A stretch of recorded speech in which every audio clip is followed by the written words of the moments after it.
Thank you so much for sticking with us till the end for the best part of the symposium, the Survivors and Caregivers Panel.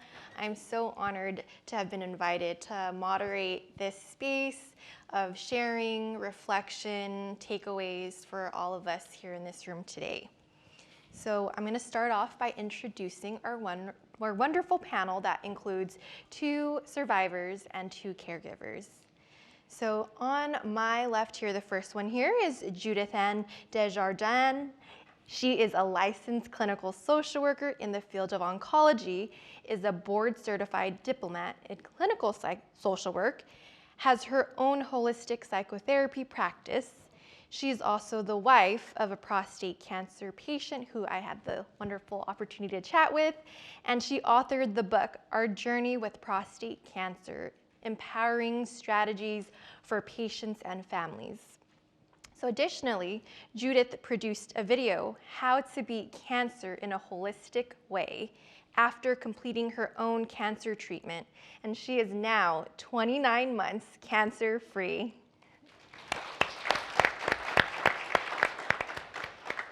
You can find more information about Judith, her work, and her journey at her website, www.judithanndesjardins.com, and I think it's listed in everyone's handout as well. So welcome, Judith.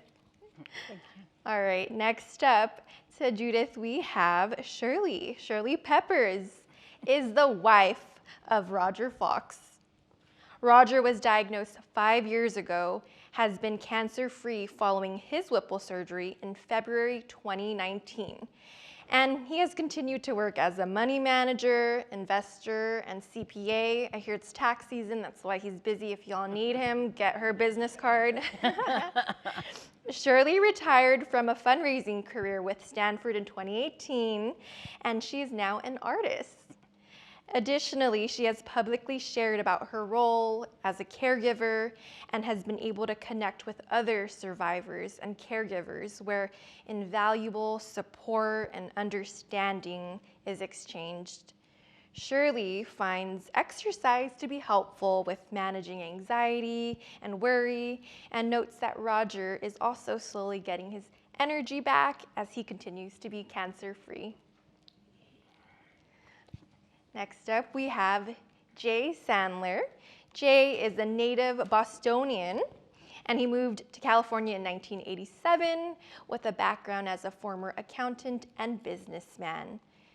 Jay's cancer story began at the end of December 2012, and he has now been NED, or as we know, no evidence of disease, for over 5 years. Yay. Yes, I think that's what. That's a 10+ year cancer journey, absolutely. He is grateful to celebrate many personal milestones with his family, which includes his son, his daughter, and 3 grandchildren, many more others. Currently, Jay works with friends at the Canopy Cancer Collective, where they started an online peer-to-peer pancreatic support group through ANCAN, or Answer Cancer Foundation, which meets on the 4th Thursday of each month in the evening. To find out more information about this wonderful support group, you can visit www.ancan.org, pancreatic cancer, also listed in our handout. All right, and last for our panel is Leslie Nelson. She is the daughter of Dr. Norman Carabet. Norman was a very healthy and active 82-year-old retired doctor at the time of his diagnosis. He underwent 6 months of chemotherapy, which then allowed for a successful Whipple surgery. He was 2 years in remission with no treatment before returning to chemotherapy, and he passed away a little over 2 years ago at the age of 86. Norman enjoyed traveling, spending time with family and friends, building models, and relaxing on his boat under the sun. Throughout his journey, Norman continued his role as patriarch, hero of the family, and above all, the father of our caregiver here today, Leslie. All right, can we just give our wonderful panel a warm round of applause? Okay. So I have a total of 4 questions here, 2 for our survivors and 2 for our caregivers.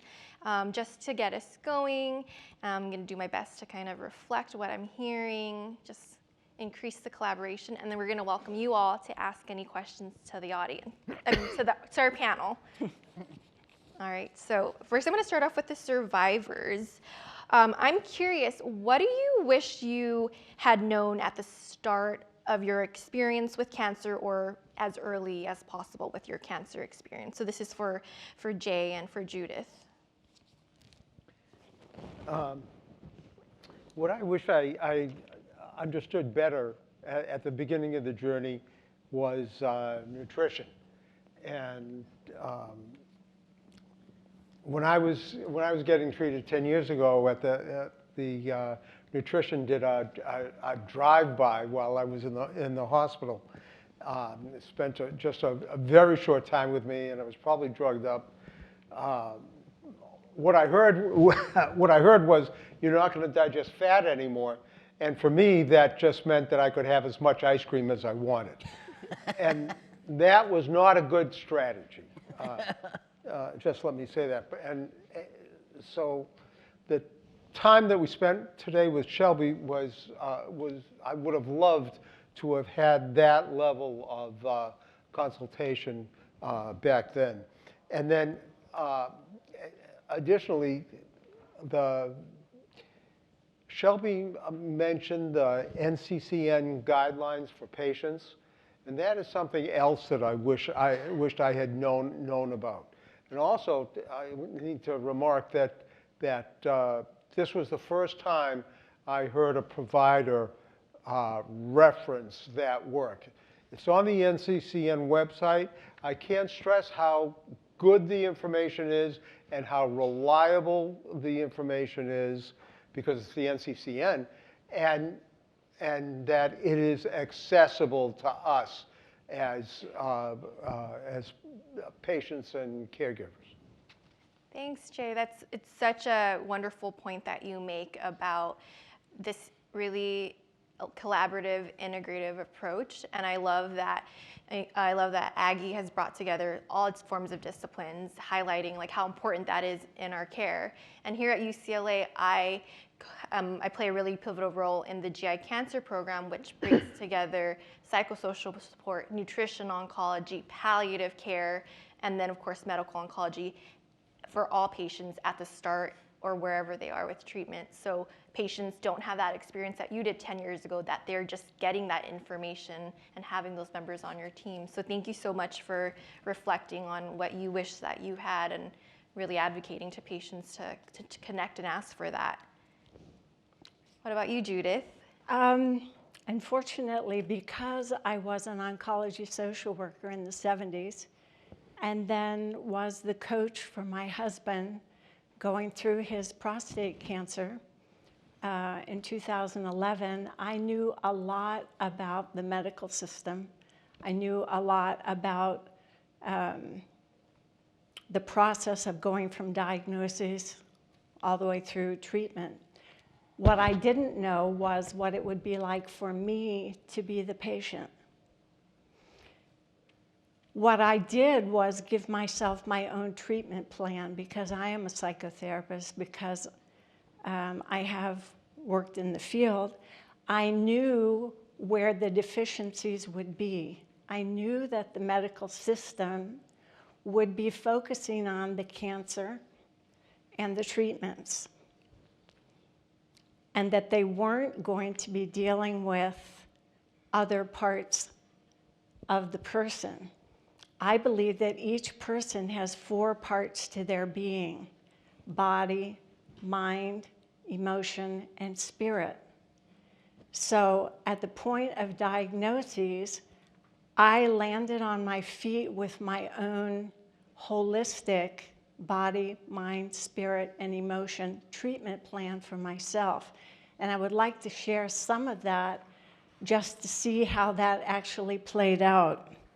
I'm going to refer to bullet points so I don't get hyper and get off track. And don't worry, I'll let you know if you do. Okay. I knew that I would have to be proactive and take responsibility for what the medical field couldn't provide to myself. I knew that I had to be on top of it and direct it. So I would call that a proactive holistic treatment plan. Number one for me was on the spiritual level. I determined that God and I would be the heads of my treatment plan, both of us. I would depend on prayer, spiritual guidance, and I would work with that.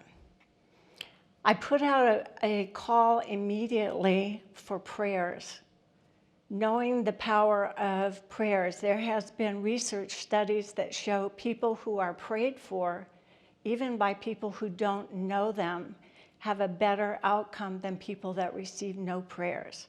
This is my point of view, and I'm just putting it out there.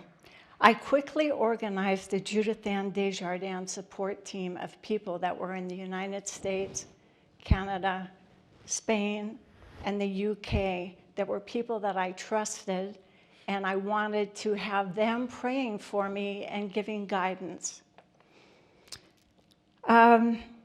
I carried a video recorder with me for all consultations and treatments. The reason I did that was because I was diagnosed in 2020 and there were massive lockdowns. And so the only person going into these things besides my husband sometimes was me and myself. So the recorder, I wouldn't turn it on. The doctors gave me permission to use it. I would put it on just audio. And so I could replay every meeting that I had. I didn't have to take notes. But I also wanted to see what I looked like at each phase of the treatment. I wanted to be connected to myself. I did not want to be detached from myself, and that was very important. And as an educator, I put those out on YouTube so that people could see. This is me right at the point of being wheeled out of surgery. This is me with a panic attack the first night in the hospital. This is me going for chemo. This is me at home, etc. I promised myself that I would do everything humanly possible to live and to beat cancer, and that it was going to be a full-time job. That was my job. Judith, I'm going to pause you right there. I'm so grateful for all these wonderful strategies that you're sharing with the audience. And you're actually alluding to number two, what guidance do you have for patient survivors and or family and loved ones?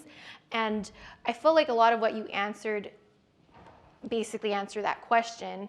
But I am curious, though, if there was anything that it sounds like you took a very proactive approach based on your own experience as a caregiver and working in oncology. I just wonder if there was something that you wished you did that you didn't at the start, because it sounds like you did a lot.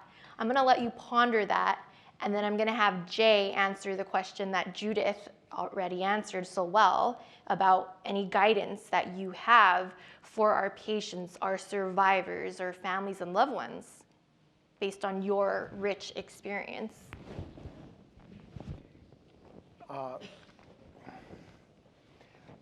When I was diagnosed,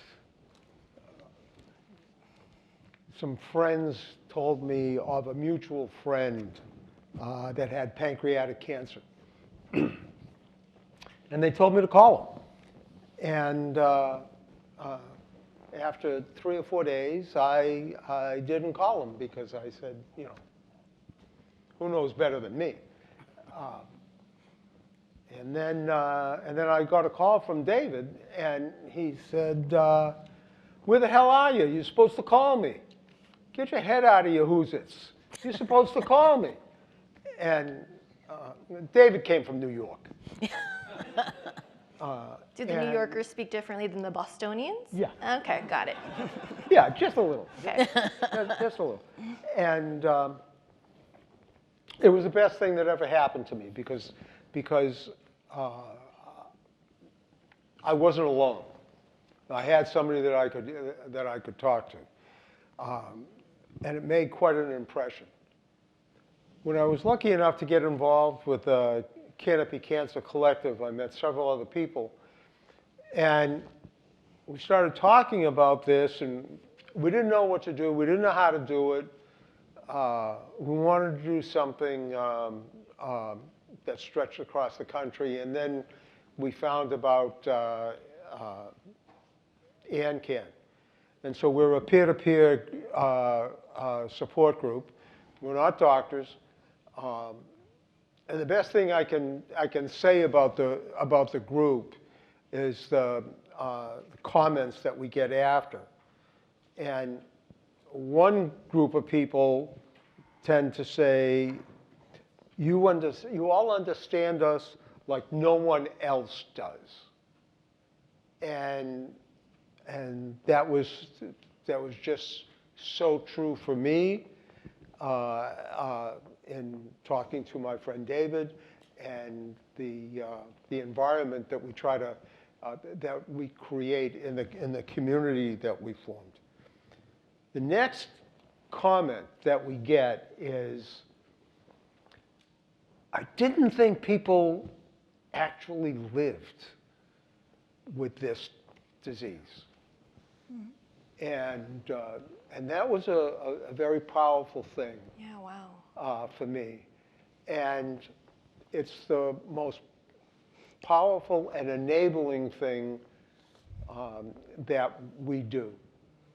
I'm not going to say we give hope, okay? I like to think that we give strength so people can go to the next step and the next visit and the next treatment, and you string it all together and you get survivorship. So if there are any, for the physicians and providers that are here, please send your patients to the group. We have 100 years of survivorship on the group. And when people call in and see that, it's the strongest message that we can give. And you can compare that to what you hear at a doctor's office, which is there have been a lot of advances. We're going to try the best we can. We're going to use everything at our disposal. But when you sign on with us, you actually see people. So send us your long-term survivors. We're at 100 years now. We want to get to 200 on the call in one place. And for the newly diagnosed or the people that have got a couple of 3 years survivorship, come. We need you. And we need, not for us, but we just need to be together. Together is better. Thanks, Jay. Yeah. I keep thinking back to even in the morning when I was talking about how sometimes it's so much easier to give that type of strength and encouragement to other people, and oftentimes not be able to give that to ourselves. And I think I love the idea of a support group where you're receiving that from someone else, or you're giving that to someone else, and that itself can be really gratifying. And absolutely, I share so many ranges of support groups with my patients, and I'm so excited to really punctuate this group of yours, just because I can also say I personally know the facilitator of that group. So looking forward to expanding that community for you.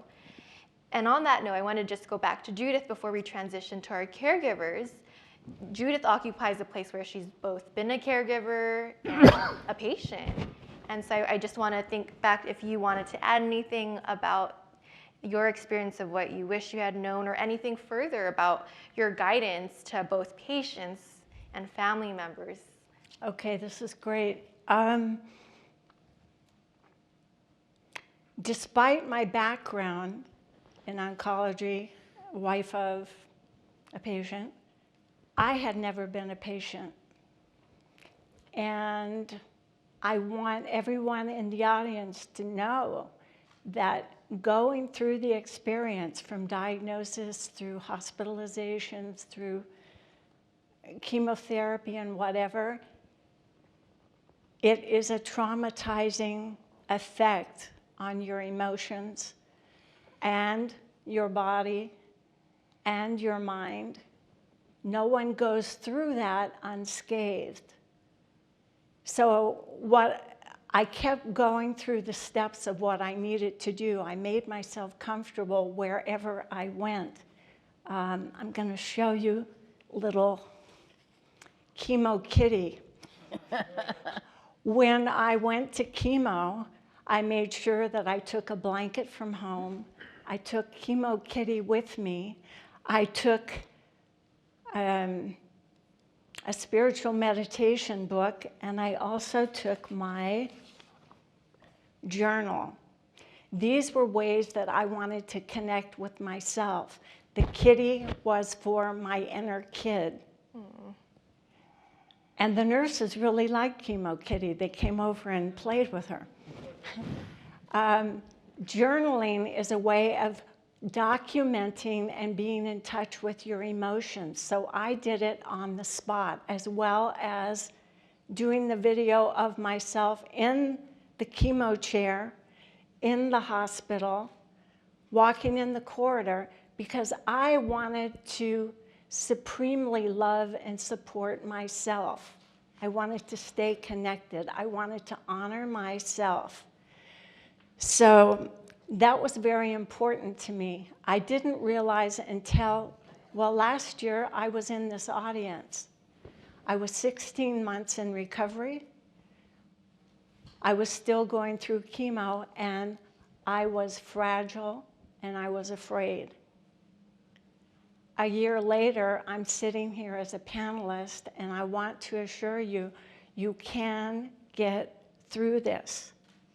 We need to be a community of people that love ourselves. I was delighted after the COVID restrictions to find the Hertzberg Foundation. I too didn't know that there were long-term survivors. Even though I was stage 1, I wondered, am I going to die?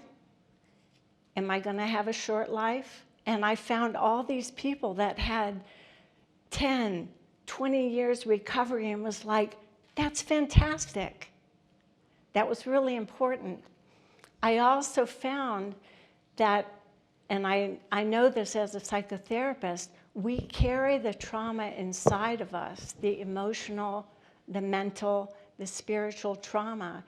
And in the last year, I have focused on unloading that. And one of the ways that I've done it is through art therapy at home.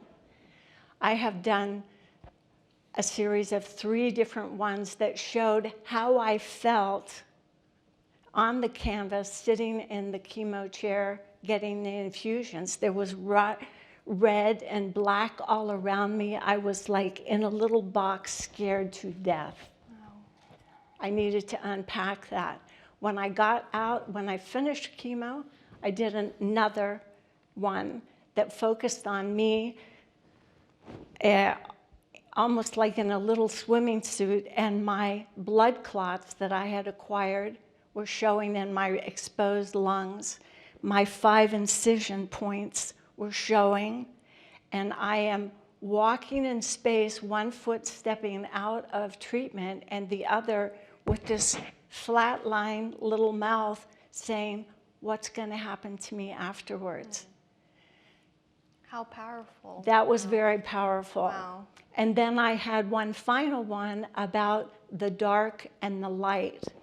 Cancer provides us an opportunity, a one-time way of being sort of taken out of your regular life and given the chance to have this powerful connection with the self. Who am I? What's important to me? Can I love myself when I'm fragile, when I'm frightened, when I'm weak? The answer is yes. We need to do that. If you connect with body, mind, emotion, and spirit, your recovery will be much better. There's one quote on the back of my book that says, your spirit is the most powerful weapon in your battle with cancer. Your spirit is the part of you that never dies. Your spirit is the part that connects with higher power. Mm-hmm. It's your resilience, it's your determination. When the body is weak, the spirit is still strong. Wow. So that's kind of my message. 4-part person, be proactive, love yourself supremely. Everybody who's sitting in here, it's my blessings to you. Love and prayers for you, because it's a tough journey, but we can manage to get through it. Oh, thanks, Judith. Thank you, Judith, and thank you, Jay, so much for sharing such wonderful insight for our attendees. And speaking of powerful art, I'm going to segue over to our artistes. Caregiving is an art, okay? I'm going to tell you that as a former caregiver myself. So I'm curious to hear from you two. What are 1 or 2 ways that you both have best supported and assisted your loved ones with navigating the experience of cancer? And whether this is that they told you that this was the most helpful for them, or they demonstrated benefiting from it, or at any point did it feel like it aligned differently from, what you thought they needed or what you thought was good or the best for them, that kind of conflict. So just share, whatever is salient. I'm just so curious to hear about both your experiences. So my turn? Yeah, Okay. surely you're So Roger and I actually talked about this over the course of the last couple of weeks, because sometimes what you think you're doing that's helpful is not necessarily what is helpful from the other person's point of view. And he said to me that the most important thing was simply always being there. And I know logistically this isn't always possible for families, but for us, it fortunately was during our time in life. And I hadn't retired yet, but I had a wonderful boss at Harvard. She was fabulous, and she basically would call me up and say, "What do you need me to do?" And so I went to every doctor's appointment, every chemo treatment, and Roger, who will work, unless his fingers fall off, Roger will be working. And so he would take his laptop and sit there and work, and I would bring sketchbooks or my computer, or try and actually do some of my job, which I really wasn't doing at that point. But what he said was simply my being there, being available, listening to him, sometimes giving him little pep talks. But that wasn't so important to him. So important was that I was there, no matter how things were going. The thing that, from my perspective, that I think I did that was most helpful in a concrete way was simply keeping track of the details. It is such a complex, difficult kind of thing to navigate, and you're kind of gobsmacked. Particularly when you first get the diagnosis, you're like, "What the F is this? What do you mean I have to do this?" And so it's very hard to kind of listen. You kind of want it, and like you're doing the video things. I mean, that was so good, because you can't, your mind wanders off in the middle of it about what's going to happen. What's this mean for us? And so I just gave myself the job of being there with my little notebook, scribbling down details, and also asking questions, sometimes I think to the annoyance of the doctors, but I didn't care. Asking questions, making sure that we understood. We also had a terrific care team. Our surgeon, our oncologist, and our primary care physician were all amazing. And that my UCLA thing, we never, particularly with our primary care physician, it was never more than 24 hours before we got a response to a question. And we had a lot of questions. And then we realized we weren't asking the right question. And so, it was that, sort of thing. So from his point of view, I think my sort of being there and being supportive, from my point of view, and it also helped me cope to have some specific things to do rather than just sit around, worrying, keeping track of the details, and making sure that insofar as it was possible, we understood what we were supposed to be doing. Because particularly early on, Roger was in kind of a fog, like, what do you mean? Because when he got his diagnosis, he went to the doctor for what we thought was a routine scan, and I wasn't there, and he called me up and said, I'm a dead man. Oh. And, I had to pull over. I said, don't tell me that, I'm driving. As I was in the car, too, in a different car. So that's the, just kind of keeping track. So those are that's my answer to that. Yeah, I love that you gave both, like, what Roger had shared with you and then what you, experienced yourself. And I love that being there can take so many different forms, right? Like whether that's physical presence or accompanying, being accompanied to a medical appointment. And then you're right, I think that sometimes as a caregiver, it's helpful to have like those concrete, direct tasks when there's so much that you want to try to manage, but really identifying something like going to appointments and listening and asking those questions so that the person who's experienced a cancer diagnosis, if they're so overwhelmed with things, they're not going to always remember everything being told to them. And also because then there are two of you hearing it. Right. Which is also helpful, and you can go, so I don't think that's what he said. I think he said this. Yeah. Oh, okay. Great points. And I'm curious if Leslie wants to add as well, what are one or two ways that you've best supported your father? Well, my situation was different in the way that I wasn't the primary caregiver. I lived around the corner from my dad. I have 2 siblings, and what I don't even know if I decided or it just happened, but I basically decided I wasn't going to manage his cancer. I wasn't going to be about his cancer. What I was going to be about helping him continue to live his life authentically. And he was a very, very independent human being. He was married. He was a doctor. He had the best medical care there was. And one thing that was difficult and we had to navigate was because he was a doctor, even though I had never seen him respect people more than he respected his surgeon and his oncologist, yet he couldn't help but manage himself, his own medical care as well. And, his knowledge was great, but he got in his own way.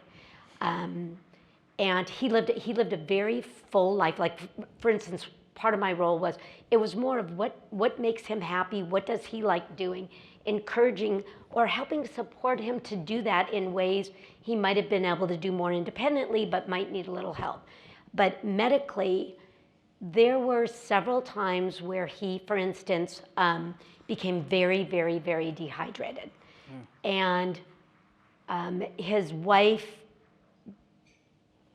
didn't feel comfortable standing up to him and saying, you know what, Norman, you need to go to the doctor, or you need to go to the hospital, or we need to do this.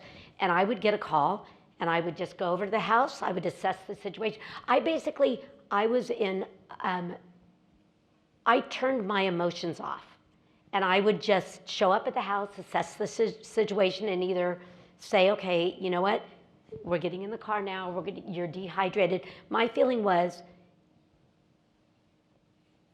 if his cancer progressed to the point where he lost his life, that would be one thing. But he should not lose his life because he was too stubborn, and to admit that he wasn't in a good place. So basically, my role, I helped him by not arguing with him, just getting him where he needed to go. And once he was more stable, he would then say, gosh, maybe I pushed it too far. Yes, I've learned from this. And we would go for that. It was that role. And then also just treating him, having the same relationship we always had, turning him to him for advice, because that was always important to him. But also knowing not the stupid little things that were irrelevant. It gave me the ability to look at what is really important and what do I need as advice versus what is just silly, meaningless stuff. So I valued his time. Or asking, you know, Dad, we have a plumbing leak or this or that. Well, maybe he wouldn't be able to get down and actually do it, but he would come over with the tools, tell my husband, guide him, this and that, and the other thing. So basically my role was to allow him to continue living his life, making decisions that he wanted to make, even if they weren't, you know, he didn't seek psychological help. He didn't eat the way it would be best. But you know what? This was his choice. This was his life. He was in his 80s. And I think that it helped me process this loss because he was basically our only parent. Our mom died when we were young. Wow. But each of my siblings played a different role. We all played a really important role. And I played the role that came most naturally to me and which helped him in a way that didn't expect him to be anybody other than who he was. If that makes sense. Yeah, oh my goodness. I'm so, sorry. I'm so touched because I was speaking to a family earlier today during one of the breaks, and you both are shining a light on like the differences in the type of support that we provide our loved ones, right? That doesn't always have to be going to appointments, but holding emotions, like holding everyone else's emotions and just being there with the person or letting them have a choice, even if it's not always the best choice, what the doctors say or what the family members say. So I really want to just highlight how wonderful of a gift that you were able to experience with your dad, you know, like just seeing him as a human being, as dad, and not, you know, someone with this, you know, this disease. And that's powerful. So thank you so much for sharing both perspectives. And then I have a last question for our caregivers before we're going to open it up to the audience. Caregiving, it's another full-time job, whether it's, you know, showing up to appointments or, you know, holding the emotions and checking in and making sure that they're doing well emotionally. What has helped the both of you personally manage the role of being a caregiver when you were, and how would you advise others in our audience back home watching about the role as caregiver then? How would you advise them? Who's going first? Whoever. You both are. Okay.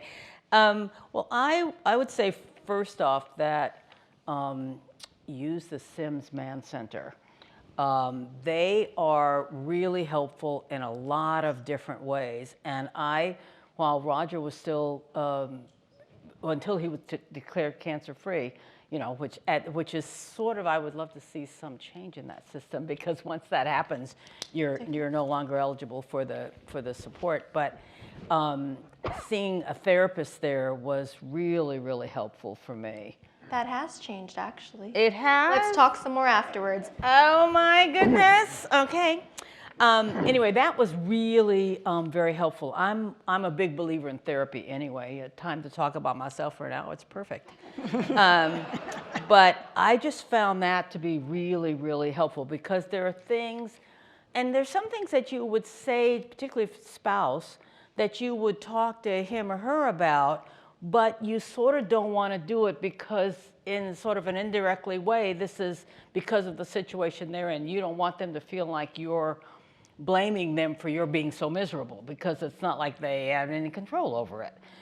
So talking to somebody else about it, or talking about, there are things as a caregiver that I think you sort of resent in a way, and you're sort of ashamed of resenting it, that you have to, that everything he needs comes first, period. For us, it was interesting because it also coincided essentially with my retirement, and I had a job where I traveled a lot. It coincided with COVID, so Roger basically, after a year, closed down his office and all his people were working remotely, so we were home together all the time, you know? And, you know, so that's a whole nother series of adjustments on that. So doing some psychotherapy was really helpful to have some place to go where you can say what you really think once you get to that point. Sometimes in psychotherapy, I think it's hard to get to the point because you feel bad about some of the ways you feel. You feel like if I were more noble, I wouldn't feel like that. But you do. And so I think that's a really helpful thing. Taking some time for yourself, and we're lucky that we have, you know, some close friends and some relatives who have also really helped. So my 50th college reunion came up in October of 2019, and so one of Roger's cousins came over because he was pretty well, but I wasn't willing to go away for a week and leave him in the house alone, and we don't have children, so. Moss came over and slept at our house for Roger kicked him out for the last day, but he came over and stayed. And then I could go to my reunion and see all these people I've been friends with since I was 18. And, you know, that was really wonderful. And also because COVID hadn't really started then, but, you know, that if I hadn't taken that opportunity, it would have been 3 years before you could do anything, no matter who's willing to help. So that was useful.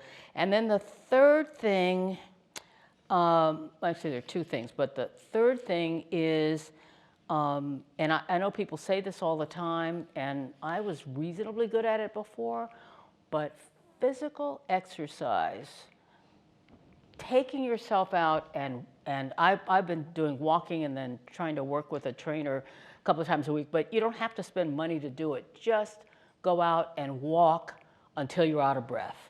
Relax, walk until you're out of breath. And if you have some hills or stairs or anything like that, that makes a phenomenally huge difference when you're undergoing this kind of stress, which is, for most of us, very different from the stress we went under before. Sure. There are two books that I would recommend. One is called Spark, and I've forgotten the authors' names, and I didn't write them down because I'm an idiot. It really is talking about sports and exercise in schools, which I didn't realize they don't have to do anymore. It's all special programs. When I grew up in the 50s and 60s, you had PE every single day, because how do you control a bunch of 8-year-olds if you don't tire them out? Or a bunch of 14-year-old boys, for that matter. And so the exercise really makes a huge difference. And so that I would say is absolutely incredible. Oh, the other book I wanted to recommend was one called, I'm not sure I'm pronouncing this right, Ikigai.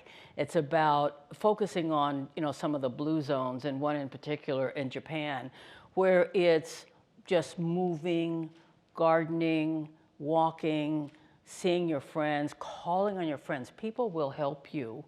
And most of us have been so busy during our professional lives that we don't do that. But people will help you. People like to help you. People like to be asked to help.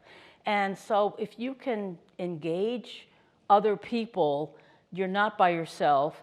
You have that social interaction, but also just moving. And I yell at Roger about this because he could sit at his computer for 4 or 5 hours. You know, well, not once he had this disease. You can't sit there for 4 or 5 hours, but he can just sit there and not move. And really, you need to get up and move. But for those of us who are caregivers, you need to physically tire yourself out. And it makes sleep better and stress better and that kind of thing. So there's a book called Ikigai, Ikigai, and the other one is called Spark, and it's about just sort of exercise, and exercise and brain plasticity and all that sort of stuff. But I found it really, both of those things, very inspiring and helpful. Thank you, and I thank you for the suggestions. Maybe people can go to your website as well and reach out to you if you want to send them the author of the book. And I'll do that. My website's about art, but that's true, or visit her art. Everybody has a website these days. So. And then, Leslie, I really would love to hear, what helped you personally manage the role as caregiver to your father. Again, because I was in a different situation, on one side it was easier because I was able to go home, or I was able to just go and visit. And near the end, it was different because he was very ill as COVID hit. But for me, again, I was able to go, but also we had our daughter, our youngest child, was very sick at the time too, and she ended up being diagnosed with a rare autoinflammatory illness. So it was juggling two different things. But for me, exercise 100% meant everything, and going out hiking, going with my dog. And I wouldn't listen to podcasts or do anything like most people, because that was my time to completely just get lost in, to think whatever I needed to think, or to daydream. And I think allowing your mind just to let go of the cancer, let go and be, it made a huge difference for me. And then also we have a big network of family and friends, and our family itself, I have my 2 siblings, my husband, my sister-in-law, and then on my husband's side, we have a huge family. I think having those relationships, knowing that there were people there who had my back, all the time. And even though like my father, I wasn't good at asking for things, and I was very independent, just to know that I had it there, it made a huge difference. I mean, it really did. So the other thing is, I didn't look at what my dad was going through. And I've always been a glass half full kind of person. So rather than feeling sorry for myself, for being in this position, I appreciated anything and everything I could from the moment. If I saw my dad and he wasn't feeling really good, but I was able to distract him, share. He had an unbelievable collection of Japanese pottery and dolls and stuff. So sometimes I would just take something and bring it and ask him questions to distract him, and it also made me feel really good. So it's just the small things. I mean, there are so many things out there, and the biggest thing is, don't feel selfish if you need to walk away. If you need to say, I can't do this right now, don't feel selfish. You need to do it. So that's what I would really recommend. There's no right or wrong. There's no right or wrong. I love that you added that last note, that like this panel is to offer just a range of strategies, that there is no right or wrong or best one, that you have all this knowledge and try it out, be curious, and sometimes one's gonna land in that moment and one might not. So thank you so much for all the perspectives and insights that all 4 of you have shared today with all of us and your stories. I want to just ask if you all have anything else you want to add in regards to the reflections we had before we open it up to our audience for them to ask questions. All right, but I'm going to monitor you all because I want to give the audience their time too. Okay. The only thing I wanted to say was to emphasize what you just said. Ask people for help. People will help you.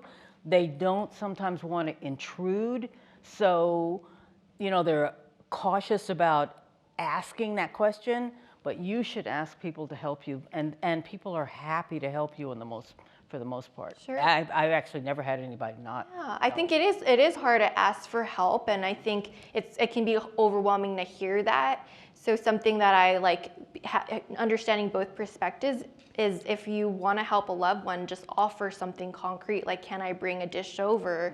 Can I walk your dog? Something specific, so that person can say, yeah, sure, yes or no, versus having to come up with what it is that they, need in that moment. But So also, if the person says no, sometimes you get people who think they know what you should want. Sure. And so if somebody says no, believe them. Believe them. Yeah, absolutely.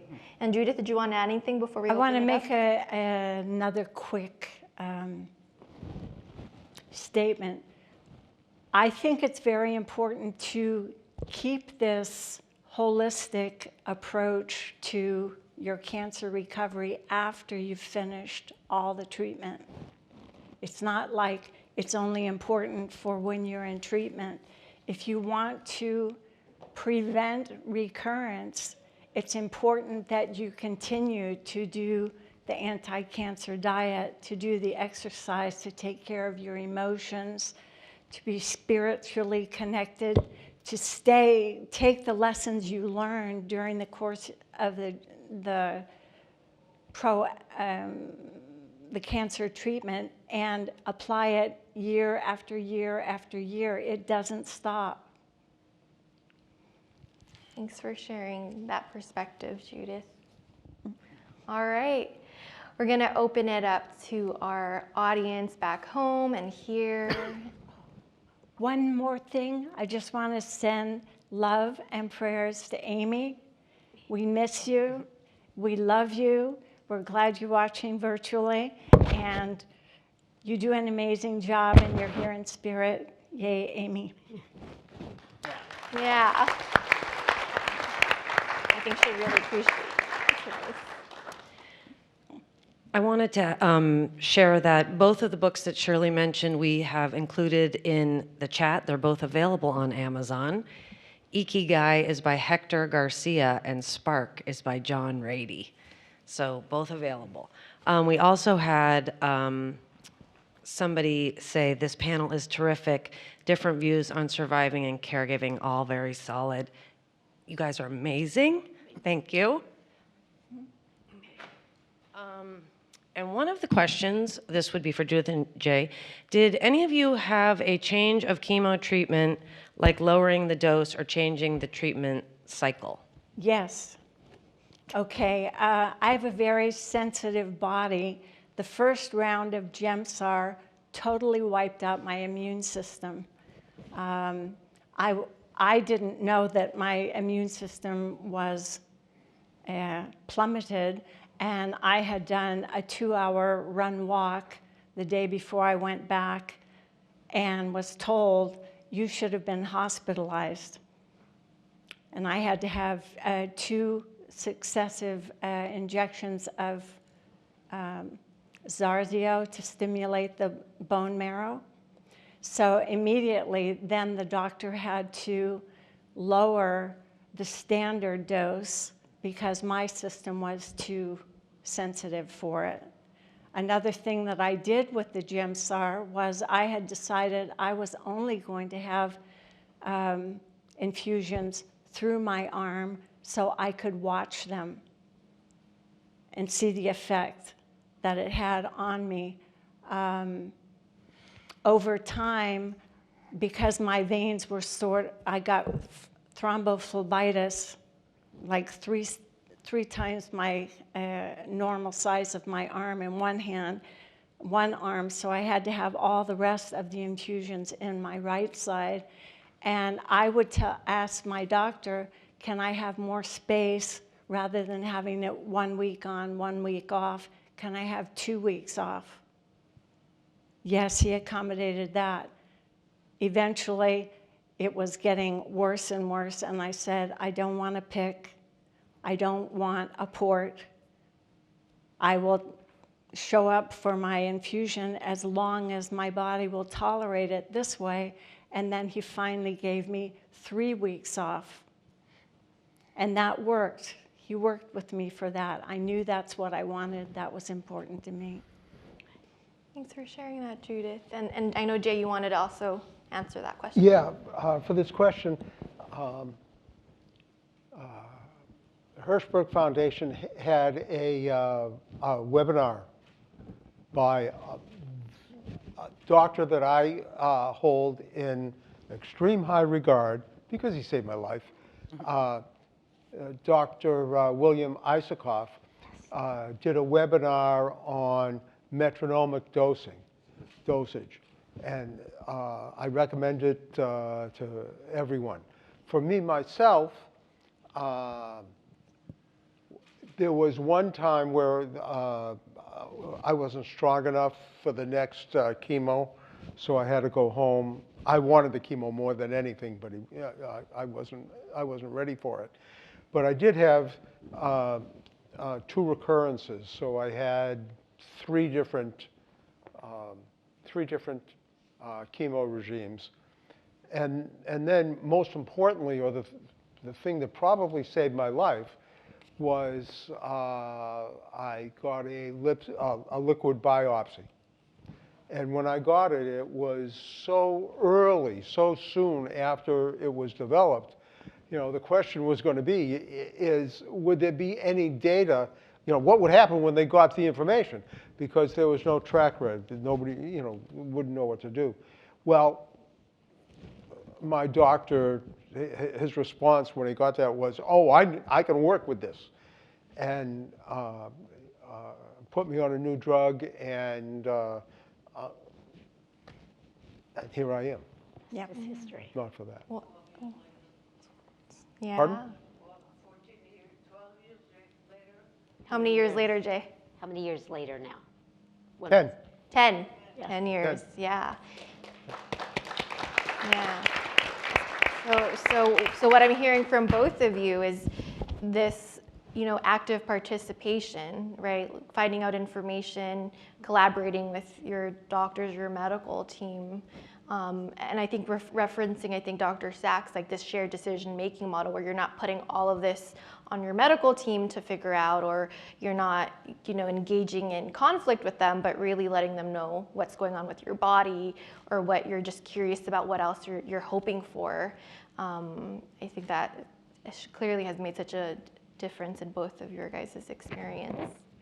We have another question. So because I got a couple years under my belt, I have an opportunity to talk to new patients on a fairly regular basis. And you touched upon a number of things that you wish you'd known and whatever, but when I talk to these people, I kind of have a spiel of, these are the things I think you should know, and these are the things a doctor is not going to tell you. One of them is what Jay talked about, which is having a group, having a contact, talking to other people, I think is super important. But I want to ask you, what are one or two things that you think I should tell or you should tell to a brand new patient when they're walking through this door? Oof. All of you. Okay. Palliative care now. I couldn't agree more. Don't wait. Don't wait. It's strength training. It's what gets you to the next thing. And after that one, and the next one, and the one after that. Nutrition, pancreatic, all the things that that were being talked about today. PEI, getting the right dose of creon, nutrition, goals of care. That's a big thing, and it sets a lot of other things up after that. When you know what you want, you can articulate it to your family, and you can articulate it to the doctor, because everybody's different. You may have one view for the doctor and another with your family, and that's why you have to bring the caregiver to the appointment, so the caregiver can say, "That's not what you told me." I would say another thing that's really important is to tell people from point of first diagnosis, you have a lot of power within yourself. We are born with bodies that rejuvenate, repair, and heal. Have faith in your ability to get through the treatment, to live the life that you want to have, and do everything you can to strengthen that belief system, because where your mind goes, your body, emotions, and spirit follow. Where your spirit is, all the other parts, there are 4 parts, they all work together. So really personal empowerment, clinging to your loved ones and your animal children that give you oxytocin and snuggle up with you, having goals in life, believing that you can heal and recover. strong, strong, strong hope. Thank you again, Judith and Jay, Leslie, and Shirley. I was just gonna, Take your time. Oh, okay. Take your time. I got one last question. Okay. And, Yeah. please go. the other thing is to, sometimes when a decision is being made and the doctor is saying, you know, you're gonna do blah, blah, blah, or we're gonna do another round of chemo, it is really difficult to know when you should question that and when you shouldn't. Roger had a final round of chemo because the doctor thought, I can get a little bit better clearance around the tumor. But he also didn't have any peripheral neuropathy until that final round of chemo. And so kind of knowing what's the trade-off, because the neuropathy is somewhat of a problem now and probably always will be. As a caregiver and as a patient, you don't always know when you should ask or when you should challenge. And it's real, and the doctor's not gonna ask you, do you want this? They're gonna say, this is what we think you should have, and you don't have the technical knowledge, and so you're kind of like, okay. But to figure out kind of what the trade-offs are with any sort of, and you talked about having your things, but trade-offs with changes. And we just didn't know that. And we probably would have gone ahead with that final round of chemo, but you know, the things of, and he fortunately does not have it in his hands, he just has it in his legs and feet, but that's, you know, kind of a problem for somebody who was a runner and, you know, all that kind of thing. So I just think, and I'm sure, you know, he's alive and he's gonna be, you know, he can work and he can do stuff, he can exercise and things. But when to ask the questions or when to challenge, or even to know that you should question the doctor. The problem is you don't even understand half the time the answers. You know, you hear the words, you know the words, but you don't know what they mean in the long run. And so that's one thing that I would say. You've got to be persistent to the point of annoyance sometimes to find out really what this might mean. Sure. I have the privilege of working with patients and caregivers and the doctors, so I feel like I am in a place where I hear both perspectives, and they align. It's about, you know, really working towards cure, prolonging life. And I think oftentimes patients think that if they're gonna ask the question, it's gonna disagree or conflict with the doctor. And I say, take away that idea that you're coming in questioning or doubting a doctor, because if you think you're doing that, then you are.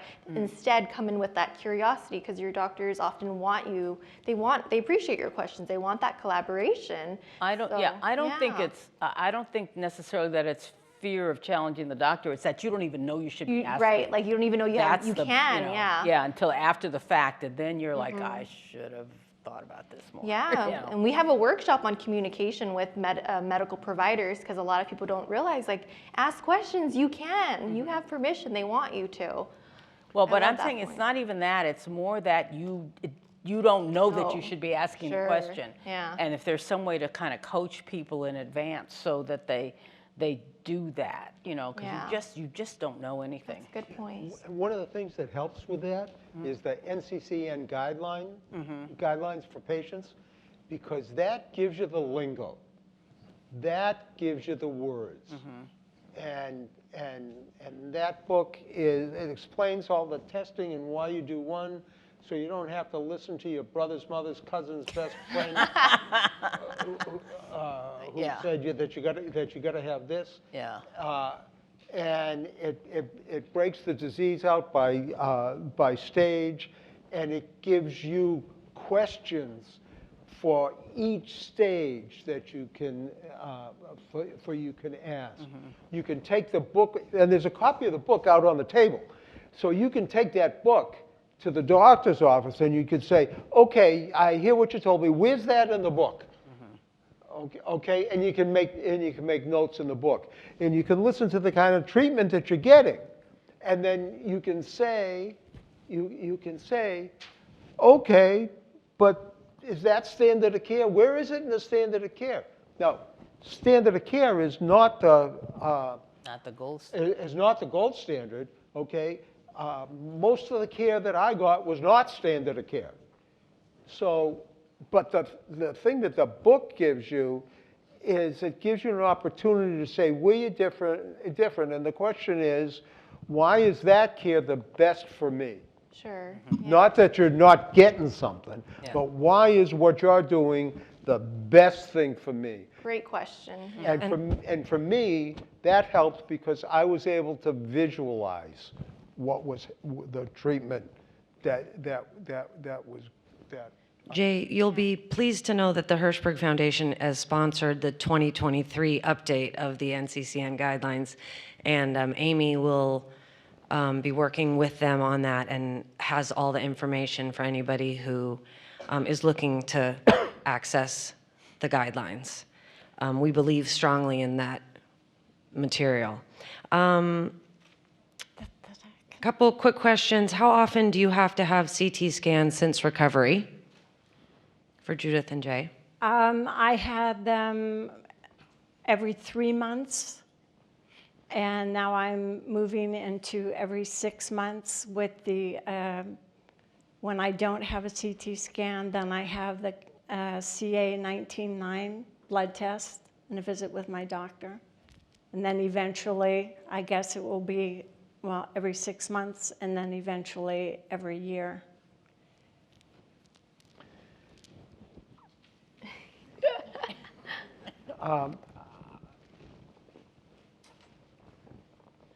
Let's see.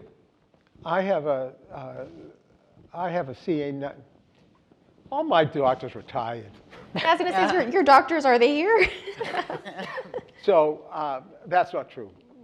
My oncologist works 2 days a week. But so I have CA 19-9s done. I have my primary care, put one in once or twice a year. And then for scans, when something's going on, then I have a scan. So, you know, since the treatment, I had a hernia repair, so that was a scan.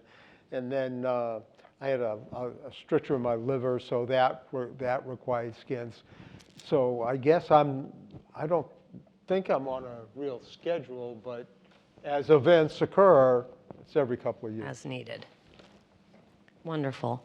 Well, our time is up. Thank you, all 5 of you, for, do you have something else? Yeah, I just wanted to say this is another resource. This is the book I wrote about my husband's prostate cancer, but it is salient for any type of cancer, and it starts at first point of diagnosis through all the treatments. At the end of every chapter, there are recommendations for patients to follow and recommendations for families to follow. So Thank you. Thank you. Thank you for that. And again, thank you to everybody. Do you have anything to say? Thank you so much for being here for our 17th, and you know we're going to continue, and you know that we have a barbecue in my backyard in August, and have had that for about 10 years, so we're going to continue that. And I have, move over a little bit, Sorry. okay? As you girls were, the caretakers were talking, of course, everything in my life came up as well. And interestingly enough, when Ronnie was diagnosed, and it was 1% survivor, 2% survival. This is 1996. We said, no, we are positive in business. We've done everything that's absolutely fantastic. We were never going to give up, and we're going to win. Okay. So 7 months later, a month after he passed away, I went to Dr. Reber because he never said to me to stop. So comes to year number 26. yay.